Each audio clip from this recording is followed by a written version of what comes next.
ஆனா அண்ணன் பிரபாகரன் நின்றுட்டு இருந்த ஒரு போட்டோ வந்து எடிட் செய்யப்படுது ஒரு வந்துருச்சு.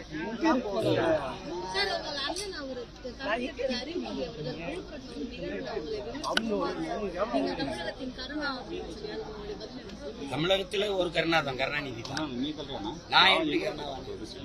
இந்த மாதிரி பேசுற எல்லாரும் தான் கருணா.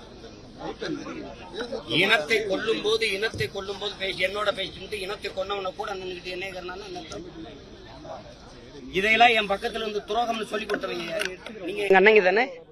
இன்னைக்கு நான் நின்று சண்டை செய்யும்போது அந்த பக்கம் நின்றுட்டு என்ன கருணான்னா என்ன கருணான்னா? கருணாநிதி அவர்கள் ஆட்சியில ஒரு ரத்த பொட்டலம், மருந்து, மாத்திரை, அரிசி, பருப்பு, எண்ணெய் எதுவுமே போடாம தடுத்தது கருணாநிதி. தெரியும். கருணாநிதி தானே உங்களுக்கு தெரியுமா தெரியாதா? அரிமதி அவர்களுக்கு, சுபவீரபாண்டியன் அவர்களுக்கு, கொளத்தூர் மணி அவர்களுக்கு தெரியுமா தெரியாதா? தெரியுமா தெரியாதா? என்கிட்ட என் தலைவர் சொல்லிவிட்டது என்ன, அந்த கடற்கரையில் ஓரத்தையாக தலைத்து விட சொல்லுங்கன்னு தானே. அதை சொல்வதற்கு எனக்கு கருணாநிதி நேரம் கொடுக்காம தவிர்த்தாருங்கிறது உங்களுக்கு தெரியுமா தெரியாதா? அப்புறம் திருப்பி என்ன கருணான்னா இதெல்லாம் மதிக்கிறோம்னா அந்த மரியாதையோட அப்படியே போயிடணும். அதை போய் பேசிக்கூடாது.